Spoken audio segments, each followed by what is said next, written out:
Welcome to Go Solo Live. Don't you mean go solo live? Have you ever been asked, why on earth would you travel alone? Go Solo Live not only answers that question, but celebrates life as a midlife solo traveler. This is a safe place for women to come together to reminisce about their travels, encourage others to travel, and to dig into the real lessons learned from these journeys. Now join Jennifer Buchholz with Transform Via Travel as she and her guests share stories of the solo travelers of midlife women. Good afternoon, everyone. This is Jennifer Buchholz with Transform Via Travel, and we are here for Go Solo Live or Go Solo Live. It just happens that we are live right now with Tina Erdmann, and she's our guest for today.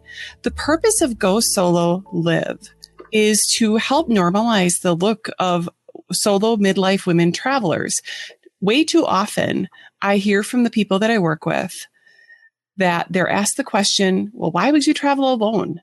And I want to make that question obsolete. My goal is for you to hear stories that really resonate with you about normal women who go solo. Our guest today is Tina Erdmann. She owns Tina Leanne Photography and has also started up Suitcase Shots. And she'll tell us a little bit more about her business. But first, we're going to talk travel. Welcome, Tina. Hi, Jennifer. Thank you. Thanks for having me today. You bet. So just so we get a little bit of the format here, I will be monitoring the chat while Tina's chatting with us. So if you have any questions or want to give props, please don't hesitate to interact. And it's meant to be more of an engaging format, not just one back and forth sort of thing. So Tina, as well, if there's anything that you want to interject as we're going along, don't hesitate to do so. Ready to go? I'm ready. Awesome. The first thing I'd like to do when I get started talking to not new women travelers, but new guests, is to get a little bit of the backstory as to where you were when you started your solo travel adventures. Not just where you were like physically, but where were you at in your life? What was going on? All right. So that's a good question that I hadn't really thought of until you brought it up. And it goes back to when I was 28 years old and moved to Colorado. I grew up in Oshkosh, Wisconsin, and a friend of mine and I moved out to Colorado. It was 1998. I was 28 years old. I worked an office job Monday through Friday. She was a nurse and worked third shift. So we worked differing shifts. And I was in Colorado and didn't know a lot of people. And because we worked separate shifts, we were on our own a lot. And I wasn't going to stop that from going out and exploring this new place that I just moved to. So I would go hiking by myself, rollerblading. Rollerblading in the late 90s was, the thing to do. Just driving around in the mountains, just exploring and looking for new areas to go hiking, and also snowboarding. And through all of that, I realized it was I guess I was a little bit nervous at first, but not really, because I'm pretty independent and adventurous. But I met a ton of people when I was out on these little adventures, and I am an introvert. So for me to meet people, I am not one to just walk. I mean, I am now, but then I was not the person to walk up to a stranger and just say, "Hey, how are you doing?" The thing that helped in Colorado in the late 90s, it was everybody was moving. That was a place to go. People were moving there from California, from the East Coast, from the Midwest, from everywhere. And so it was really easy to strike up a conversation asking people, so, hi, where are you from? Are you a local? So that was the go-to icebreaker question. Absolutely. So that's kind of where it all started. And I guess where I was emotionally and inside at that place, I was kind of at a major transition, I guess. I had left school and worked my first full-time job and discovered very quickly that I didn't really like the whole 9 to 5, Monday through Friday, 9 to 5 thing, and just trying to figure myself out and figure everything out as an adult, and feeling that pressure of, I'm 28, I'm almost 30. I should be doing more with my life, but I want to have fun and I want to go explore and I want to see new things. So that's where I was. I was pushing back on friends and family and society who were pushing on me to get married and have kids. And I was just traveling and At that time, just taking little road trips, I guess, and longer weekend trips by myself. And then eventually led into flying further away within the States by myself. And then I took my first big major international solo trip. When was it? 2008, I think. Okay. My mid-30s was the first time I went international solo. So that's where it all started, I guess, when I moved to Colorado. Well, so that's a big change, right? Yeah. And it can be especially hard for an introvert. And I know a lot of the people who are hesitant to travel solo are introverts.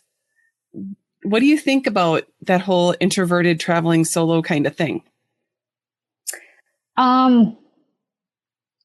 I say don't be afraid of it.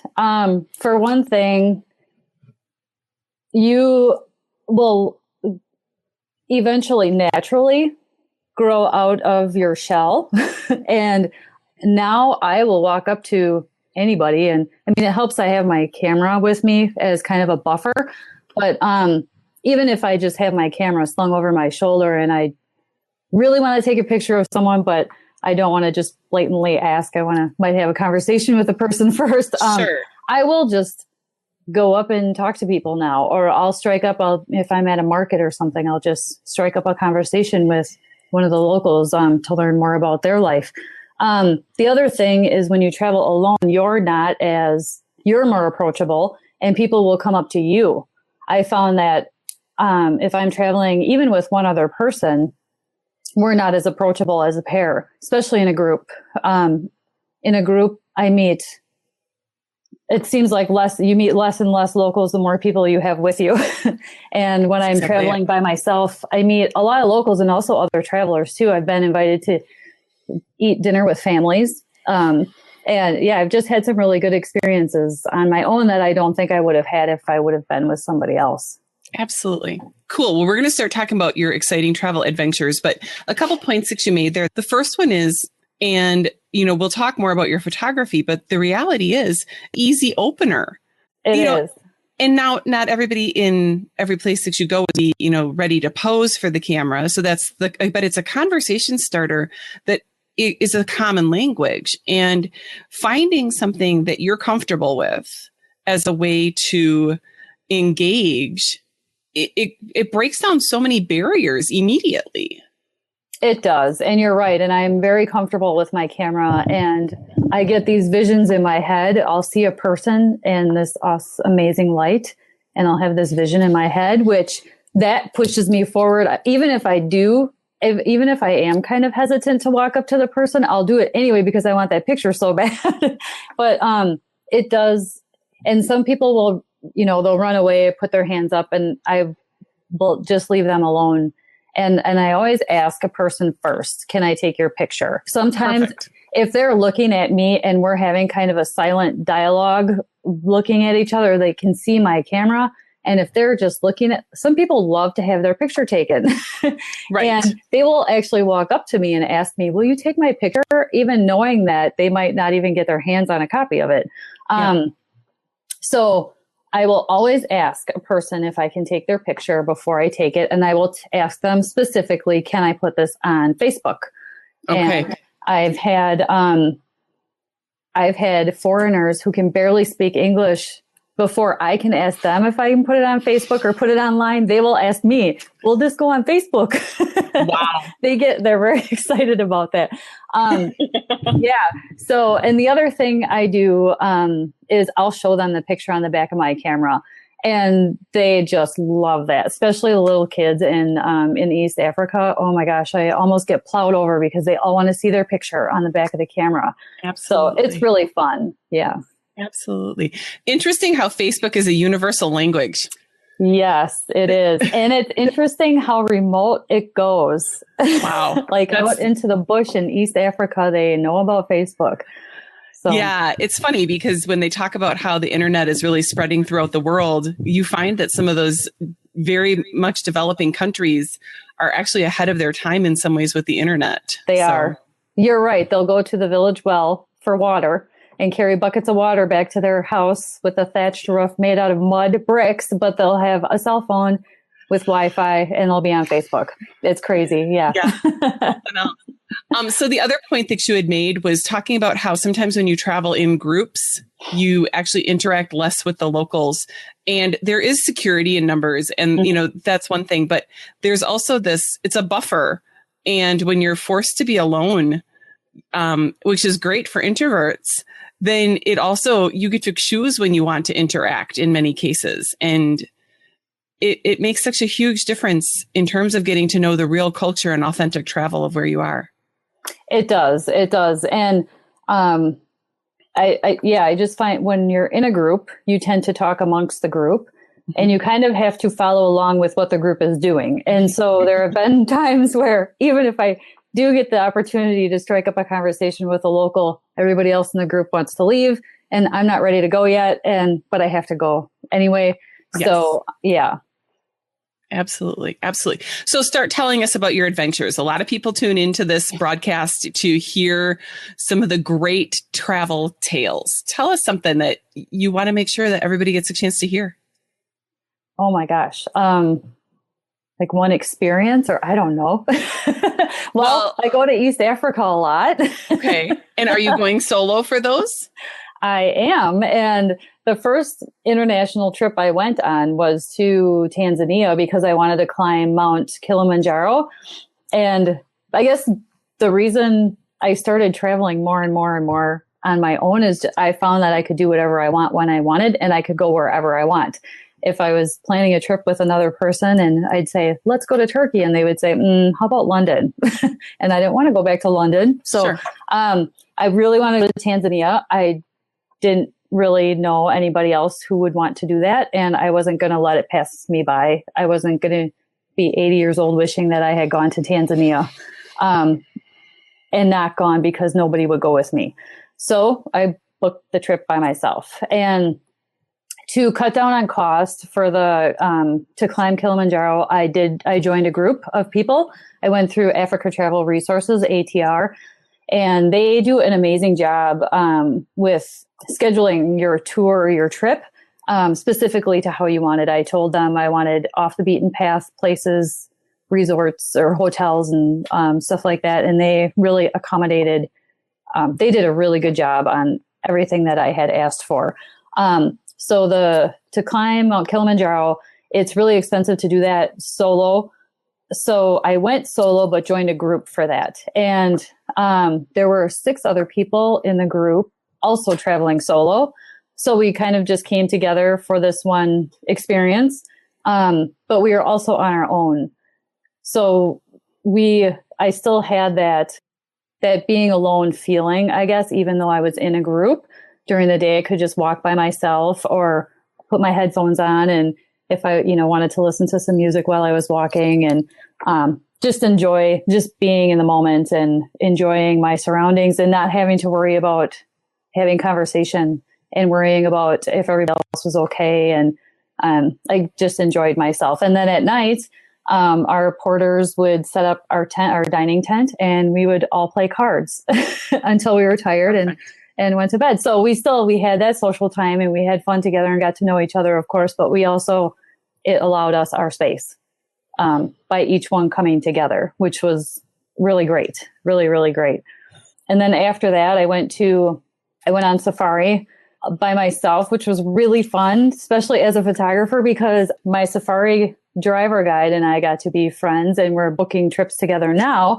But that was just amazing because it was so quiet. Nobody else in the Jeep. Tofik, my driver guide, is a very quiet person. I'm a quiet person.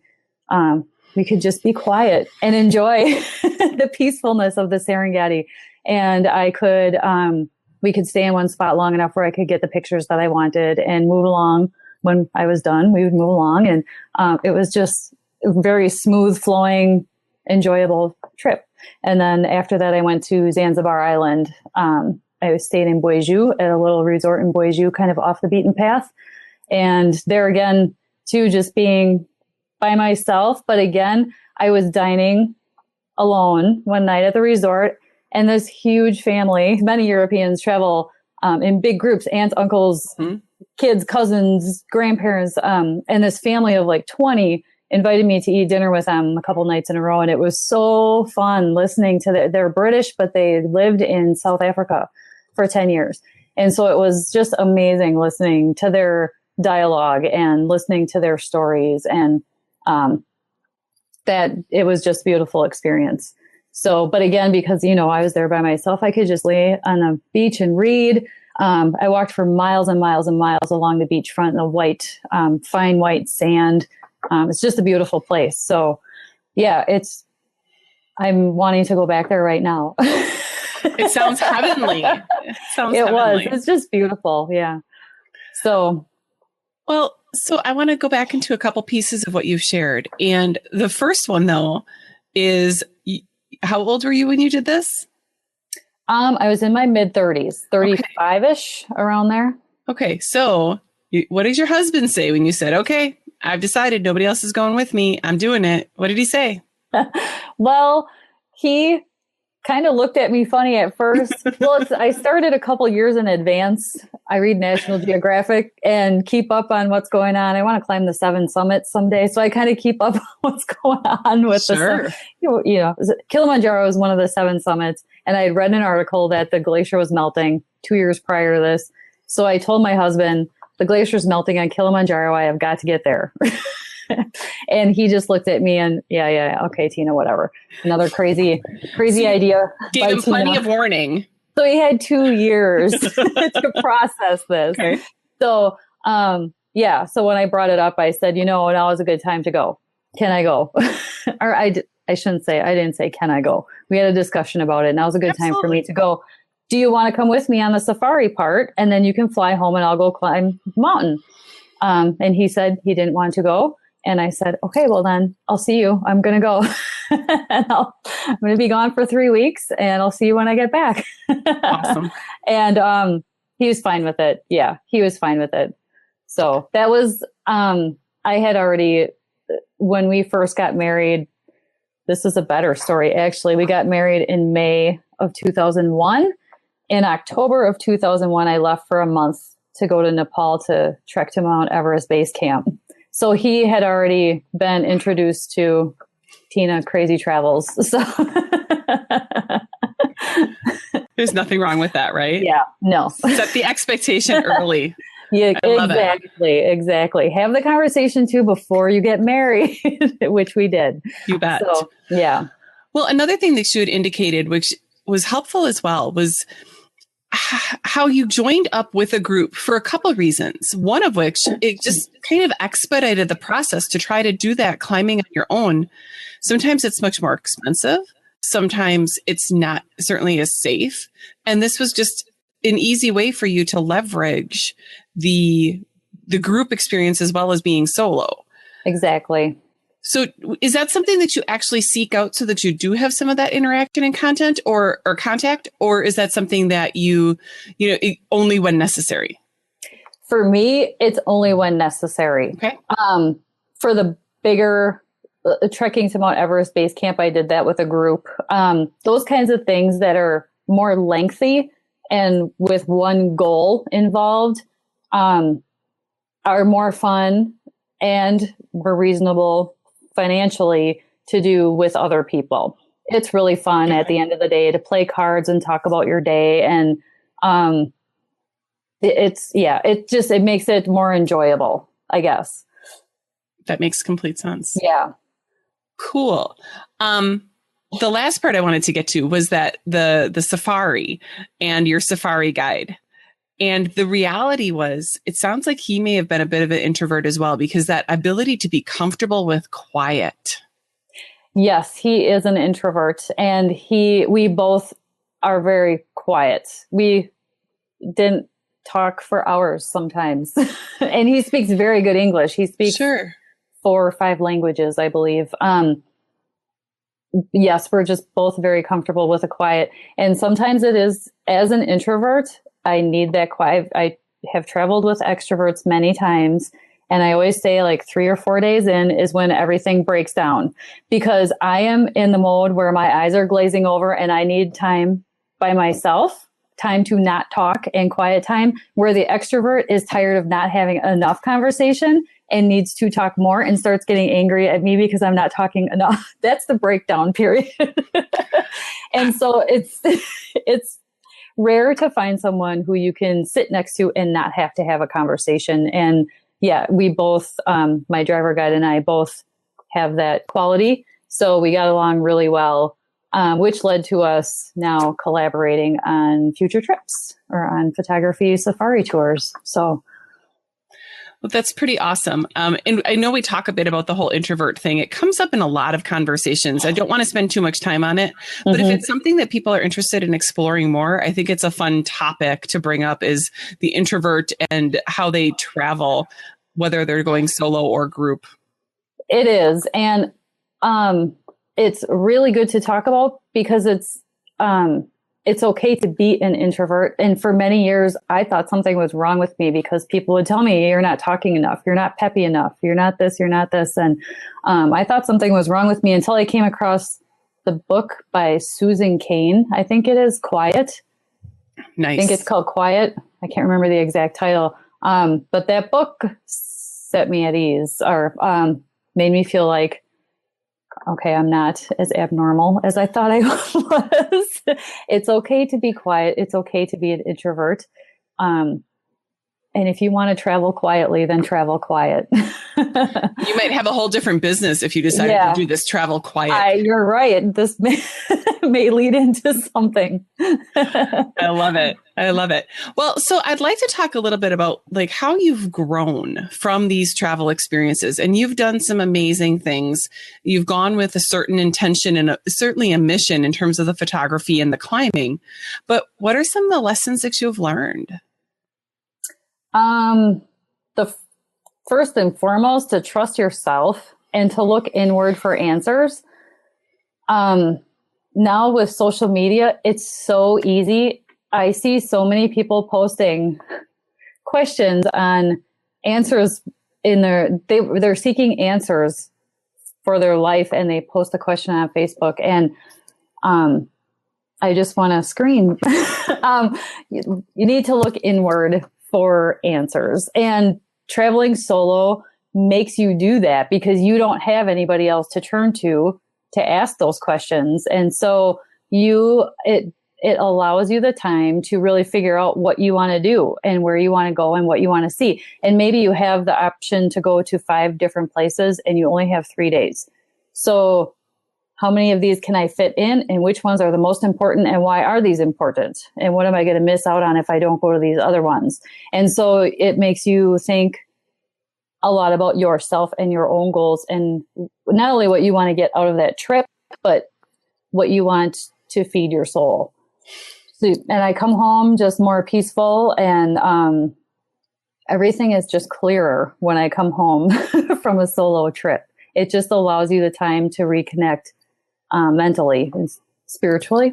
I don't want to get too deep here, but it allows you to reconnect and recalibrate. It's a recalibrate trip. That's what I like to call it. I love it. I know one of the things that I love about solo travel for myself is, you call it recalibrate, I call it rediscover. And it's this thing of, gosh, I remember when I was a kid, I really liked doing this. Wow, why haven't I done it in so long? What changed, you know?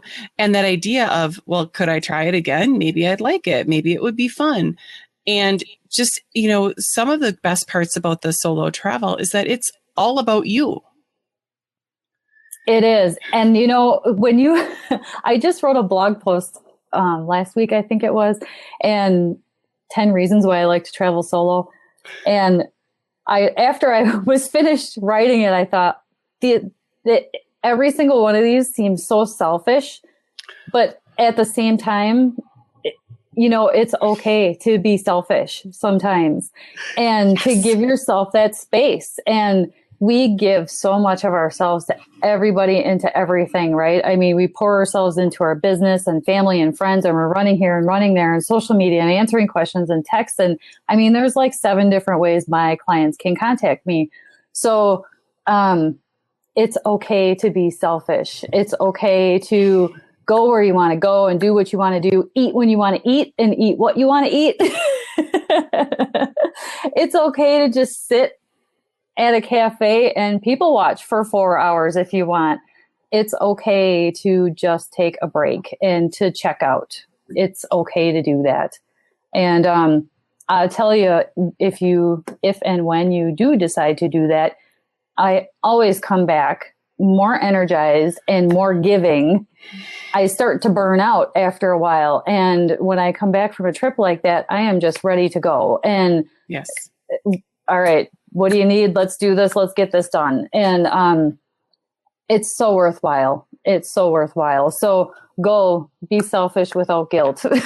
Thank you so much for that point. It's actually one of the things that I encourage people to do. And I will say there was a trip I went on and I ran away and I kind of didn't tell people where I was going. And there were some really hard feelings about that. And it was appropriate in some ways for safety purposes. And so, we've made new agreements about what I will and won't do to ensure safety. It's only fair. However, I was told I was being selfish. And I'm like, you're darn right. I get to be selfish once in a while. I get to make these choices. I get to have it be all about me. And I get to not have to take care of everyone else and everything else in my world and give myself that time and space, like you said, to fill your cup up. Because then when you get back, you really do have more to offer. Yes. So, I don't think selfish is a bad word. It's just not a bad word. It is not negative. I don't know where or when that happened, that selfish was negative, but right. Take care of yourself. Absolutely. And so many people, I think, would prefer the word self-care. So if that's the word you'd prefer, take it. But absolutely. That's okay. So you're taking care of yourself. You are, tell me where you were at in your business world at the time that you were doing some of these travels, because I believe that there's been some changes in that world as you started doing more of this. Yes. So I want to go back to one point that you made before, when you said you reconnected to some things that you did in your childhood that you forgot about. That's what happened when I was in Nepal. I was sitting in a little village in the Himalayas and with my little tiny point and shoot camera and I was taking pictures of the locals and looking off at Mount Everest in the distance. And I was with 2 other women in the group and we were just sitting there quiet, little conversation here and there, but most just quiet and listening to the yak bells and the people just walking along and little conversations going on, with the people in the village. And I remember just sitting there and I'm thinking, I love taking pictures and I love traveling. How can I make money doing this? And so that was a reconnection. I had gotten into photography just a little bit, nothing serious or major when I was younger and when I was in middle school. But I never nurtured it and I let that go. And so this completely reconnected me to that. And, that from that moment on, I had been looking for a way to gracefully exit my desk job and enter into the photography world without disrupting the family too much. My husband is very frugal and, he was one of those people who you're too old to go back to school and, and just go to work and who cares? Just get a paycheck kind of thing. And cause he's happy-ish at his job. And so he didn't understand how unhappy a person could be. He just he didn't understand that for quite a few years. And, it took me a while to break my husband down. I shouldn't say that. It took me a while to figure out a way how to do the transition with the least amount of disruption, but I never gave up on it. It took longer than it might take some people, but, I made it happen. And so, that's kind of how I got into my photography business. So now I am incorporating the travel into it. Perfect. So maybe how long ago was it? 2-3 years ago, Tofik, my driver guide from my first Tanzanian trip, sent me a message through LinkedIn. Hello, is this Tina who lost her luggage? Oh, no. Oh, there's a story I could tell. There's a good story. Is this the Tina who lost her luggage? This is Tawfiq. I can't remember exactly what he said, but I was so excited to hear, thanks to social media, we reconnected. And he told me that he started his own safari business. And I said, oh, well, I started my own photography business. Maybe we should collaborate and do a safari photography tour. And so there we have it. That's how that all started. So that's awesome. Well, now is a great time. We're about a half hour in. I can't believe how fast this time has gone. Yeah, it has gone fast. Now is the time to really share a little bit more about what do you do, Tina? You bring travel, you bring travel to people in an accessible way to help them build a skill. And you have some very cool and unique things. So share with the world. So I guess, I collaborated with Tawfiq on these safari photography tours, specifically in Tanzania in the Serengeti. And kind of going back to, I guess, when I joined that group to climb Kilimanjaro and just allowing people to come together to travel as a group, whether you're coming by yourself or with a friend or a couple friends to join a group. It keeps the cost down and you get to meet. It's really awesome. I love seeing people from all over the place. They don't know anything about anybody when they first get there. And by the end of the trip, we're all like best friends. So I think that's my favorite part of the whole thing is just bringing people together. So they can make new friends, but also bringing them to this place. Tanzania to some people seems far off and unattainable. There were 3 people last year that I took to Tanzania in December, and all 3 of them said that a safari was on their bucket list, but they never thought they would be able to do it. They didn't know where to start with it. And so this just made it really easy for them. All they had to do was buy a plane ticket, and I took care of everything else. So, wow. Yeah. So I guess I started these tours to bring people together, to show them that East Africa is not a scary place. It's a beautiful place. The food is delicious and the people are kind. And it's a place that I've never heard anybody who is leaving Tanzania say they will never go back. Usually people go back, maybe not to Tanzania, maybe to somebody else or somewhere else in Africa. But they end up going back. So I just want to show them that, hey, this is not a scary place. Come and see for yourself and come as a group, because then they feel safer. People feel safer that way. Absolutely. But it still allows them their space. Absolutely. So you actually take solo women travelers if they are solo travelers in general, you're not just women. Yes. And right. You have a focus on photography, but you create the group so that you have that very hosted experience as well. Right. Yeah. So Tawfiq is with us the whole time. He'll pick us up at the airport. He takes us on safari. And then we have, this year I added in a little hike up Kilimanjaro to the first hut.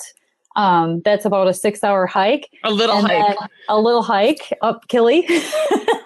So I added that in. And then we go to a coffee farmer's farm/house one day, which is really fun. And last year was my first time doing that. And I thought that we were just going to go walk around the little coffee bushes and get a backstory and leave. But this farmer took us to his home. His wife cooked us lunch. His little boy was there and was running around holding everybody's hands. And we got to roast our own. We got to husk and roast our own coffee and then drink the coffee. And then he took us for a little hike through the village to see there's a beautiful waterfall in their village. And so he took us for a hike through the village to see the water. It ended up to be a whole day event. And so it was exceeded my expectations. It was a really, really fun day. And then we went to a Maasai village for one day. I think we're going to go to a different one next year. And last year we drove an hour and a half and then hiked for an hour to get there. So we're not going, there's a Maasai village that everybody stops at in and out of the Serengeti. And you can just see Jeeps lined up along that one. And so this one is off the beaten path. They spend the whole day, a half a day with travel time. It ends up to be the whole day, but we get to spend a half a day with a Maasai. And last year we got to see a witch doctor doing some of his helping to cure one of the villagers. And the little kids, they come up and they're so curious to see us and they ask questions. And so that's another fun day, another thing that we do. And Tofik, of course, he's with us. He drops us off and he'll come with us on some of the tours. Sometimes he'll stay in the Jeep. So we have him as a translator guide, and then we hire other guides for other events that we do. So we're well taken care of. We eat well. One of the gentlemen on my tour last year kept asking me for weeks prior to the trip, Tina, what kind of food are we going to be eating? Should I bring granola bars? Should I bring extra food? And I kept telling him, no, you are going to eat. You're going to gain 10 pounds. Are you sure? What kind of food? Meat, vegetables, fruit, just like here. And so that was the joke the whole time on the trip. Mike, are you getting enough to eat? Mike, are you hungry? Because we were eating so much food. So that's awesome. Yeah, it's fun. We have a really good time. That's awesome. Yeah. So, and tell us a little bit, Suitcase Shots, is that where they can find you, or where can people find you? TinaLeannePhotography.com for my portrait photography business. And then suitcaseshots.com for my trips. And can I talk about Paris too? Yes. And just so everybody knows, we will link to all of these in the show notes. So you can find those. You don't have to try and take notes on this right now. Yeah. Paris? Paris by Paige Engel with Paris by Paige. And I collaborated. We're going to take a group of people to Paris in June 18th to 24th, I believe, next year. So we just added that on. So I'm really excited about that. So that's another, Paige will be with us the whole time, and she speaks fluent French. So again, we'll have a guide and translator taking us to some of the main monuments. And then we'll also be off the beaten path at restaurants and have little things that she has planned for us to see Paris more from a local perspective, which I'm really excited about. So that's another big trip that I have next year. Awesome.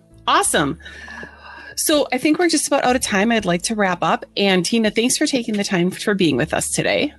Thank you for having me. And this is Jennifer Buchholz with Transform Via Travel. And this has been Go Solo Live. You can continue to follow the conversation. You'll find us on iTunes with Go Solo Live. You will also be able to find us on Facebook at Transform Via Travel. And feel free to reach out to me directly at jennifer@transformviatravel.com. Next time, we will have a guest in 2 weeks, and I'm going to keep it under wraps until we start marketing that.